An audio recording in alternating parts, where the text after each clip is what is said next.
Welcome back to Parent Squad. It's time for our Ask Regina segment where we pose your questions to our life and mindset coach, Regina Sloan. Welcome back. Hi, Felicia. I'm excited to jump in. It's always just therapy when Regina comes, and we'd love to just kind of talk out issues and get it out and get some expert advice to really help us navigate life. So let's get right into it. Today's first question, and this is actually interesting. What's something parents are praised for that can actually make adulthood harder for their children? It's a really good question. Something adults are praised for that makes things harder, that makes adulthood harder for their children. Yeah, I have two. I have to say two. Okay. One, I'm going to say keeping them busy. Like Ooh. overly busy. I think we are pressured as parents to make sure our kids are doing all the things, they're experiencing this and that and the other. And although I understand that, I think that when we do that, what happens is we don't give them time to tap into their creativity. What do they like? What do they not like? They're just kind of going along and they're super busy doing all the things and they don't have time to be bored and get creative and figure out what they want to be experiencing. And I think as adults then, that's why we see people like, I don't know what I want. I don't know what I like, because their entire life is just like, let's do this, let's do that. I'm just doing what I'm told. And so we are walking around with unfulfilled lives because we don't know ourselves and we don't know what we like. And so I think if we can kind of, not that I'm against activities, but more so what do they want to be doing, having some downtime. I think downtime is so important to just play, be bored, connect with themselves, play with their toys. And it helps them to tap into that part that they don't necessarily get the time for if they're constantly doing things. To look at the wall. Yeah, like be bored. I feel like I'm a lot of times, I'm trying to be conscious of not rushing my toddler from one activity to the other, although he may or may not be thinking about what he wants to do in life. It's just like always a go, go, go, go, go, go, go. And it's like, I don't want to raise him in anxiety and overscheduling. I think that's perfect you're doing it now, because that's setting the tone for his nervous system and what to expect. Because I think oftentimes we get in this conundrum where they're used to being busy. It's like, mom, what do I do? What do I do? I'm bored. Where as your little one, if he's used to kind of transitioning and having that space, it's now just what he does. So I love that. The second thing I would say is this need to fix. I think also we're pressured to fix all the problems or prevent the problems. And although I also understand this is coming from a great spot, we have to understand that our job isn't to prevent negative things from happening. It's to help them tap into their own problem solving skills. So according to their age, but as they get older, help giving them space and time to figure things out themselves. Because then they become adults that I have a problem. Okay, let me tap into my own thoughts of how can I solve this versus, well, someone's already solved it for me. So I'm kind of helpless here. So I think it's really important too, to help them have problems, let them have problems. And we don't always need to jump in. I love that. Michelle Obama talked about this in her first book, and her first book, Becoming. And she was saying how her mother, she's the second sibling, remember she has an older brother, how her mother wasn't as hands-on as sometimes she wanted, but the goal was for her to really be a little bit hands-off and let her figure life out. Of course, she was still, a hands-on mom. Look, Michelle Obama turned out to be wildly successful. But she said that her mom was not the helicopter parent that jumped in and had her hands on a lot of different things. She talked about that as an elementary school student, high school, that she kind of figured things out, which I took mental note of that as a parent. You got to take bits and pieces for you to add to your parenting arsenal and parent the best way for your child. Yeah, and I think the hardest part is how we feel when we see things happening and want to fix them, because oftentimes we are right, especially as they get older. We've been here longer. We know what the best thing is, or where things might lead, but that's not the point. The point is for them to fall, for them to learn, because we can't learn from someone else's mistakes. We learn from our own experiences, and also asking, do you want my support here? What does that look like? So as they get older, we can communicate and kind of create those lines of boundaries. It also helps them to learn, but we're still there to support them. Okay. We all know mother knows best, but giving them a chance to figure it out. Now, on the other side of that question, what's a trait parents often try to eliminate in childhood that turns out to be an asset in adulthood? So you see something in your child and you're like, no, that's not a good quality, but later on in life, it is. Yes. I think that we can all agree. I'm thinking of 2 of my 4 Okay. that have this quality.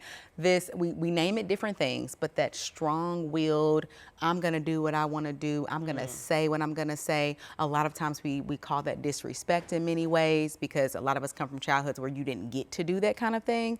And I actually think that's a really good trait, because we are our kids' first practice to life. And so if I'm not allowing you to say what you don't want, your no, and owning your no and your preferences and those kinds of things, and asking questions, asking why, wanting to better understand things, we can't then think that we're going to have children that become adults that do the same thing. Yeah, we're teaching them to use their voice and be confident and stand up for themselves, advocate for themselves, but don't do that at home or when I tell you to do something. Yes, and that's literally what, we don't think this through, but that's what we think. Like, I'm gonna shut you down, and we don't know that's what we're doing, but it makes our life easier when our kids are just easygoing. And I think as a society, at schools and different things, we praise the kids that are easygoing. They don't, do a shuffle, like they're just chill, and we love that. But then at the same time, the ones that are speaking out, they get in trouble and things like that. And so I think that over time they learn, oh, I need to kind of shrink and kind of fall back. Yeah. But then they become adults who people please. They don't have boundaries.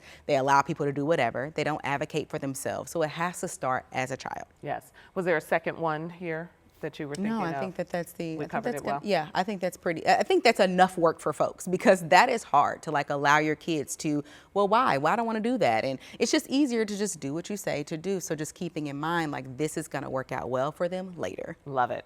As parents, we want to praise our kids every chance we get, but can that be a bad thing? So a parent tells us they heard a parenting coach say that we should never praise our child, and they've always praised their kids. So this is one that someone's posing to us. I have certainly seen that on social media and all the Montessori things, pages that people are talking about, not to say good job when your child does something good. Yeah. So break this down, because I'm like, well, isn't it good that my toddler count to 10? I should be excited. We all should. Yes, I think I would take out the never. And I think it's really important, because we're just pressured to do the right thing so often that I'm imagining this parent, I don't know, they might be like, oh my God, I've been praising my kid for 10 years. I've messed up. I would take out the never. I would take out the never. 10 years of praise. Oh my. Yeah. I would take that out. I think that we're going to do it as natural people that, like you said, you did a great job counting. We want to let them know that. I think what this coach is probably talking about is the difference between praise and encouragement. And so I'll break that down. So praise, and essentially the way we see it, typically praise is more about the outcome, the thing you've done, the external part of it. So, oh my gosh, you got an A on your test. That's amazing. You did a great job. Or the artwork. I love it. Like these different things. And really what essential science says, and when these parenting coaches talk about this, is that it teaches our children to do things for external approval. So they do things for, what will mom say? What will dad say? Am I going to get a good sticker? Am I going to get a job? And they're focused on that and more externally. Whereas encouragement, as we've done the research, and I've been in parenting programs where they said the same thing, where encouragement allows them to tap into their own creativity, into that internal thing. So it would look like if a kid comes home with straight A's or an A on a test, oh my gosh, instead of you did a great job, you're awesome, it might be like, wow, you must have really studied about that. Like, how did you get that? How do you think you got there? Like, you must have spent much time on that.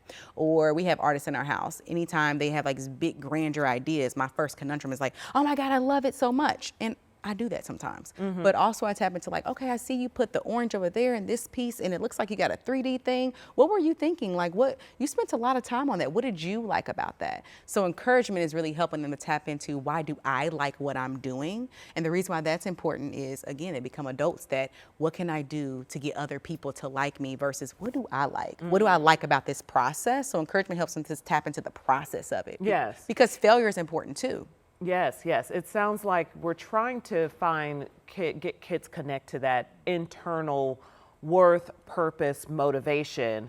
And so their motivation isn't necessarily external, because, okay, here's what everyone else is saying. When we talk about external motivation, I'm immediately thinking about this social media generation. Everyone's doing things on social media for likes, for attention, for a praise, a good job, for folks to see what they're doing. And it's like that motivation, that kind of inner achievement or wanting to achieve, has to certainly come from the inside. You want it to be based off of what you want in your mind and grounded in that own autonomy, I think. Yeah, and I think the other piece of that is really important too, is that when we think about when we praise, it's usually for a perfect or a well job, right? Like something that's good.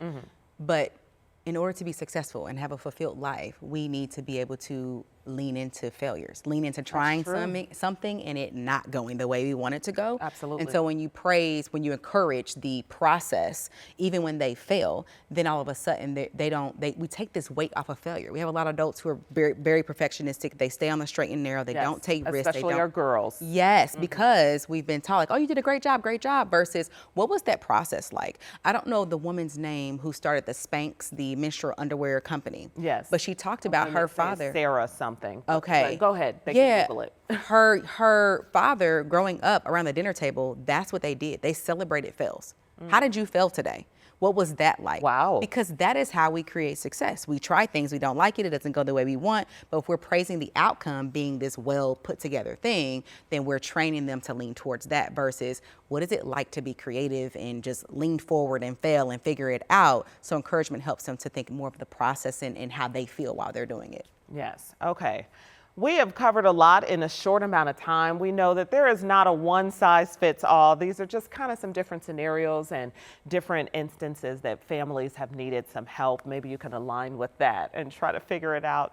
You know, we're all doing the best we can, and we wish it was one book or one solution for all of this. But hopefully this opens your mind to the psychology of your children and also how to best help them and support them. Yes, thank you so much. We just do the best we can and we figure it out. I know. Do the best you can. So if you have a parenting question or something you want to ask Regina, you can send us an email at parentsquad@wthr.com. She can break it down and kind of come up with a solution. Always be as detailed as possible when you do this too, so we don't have to kind of guess up here. We're going to be right back with baby registry must-haves with the City Moms.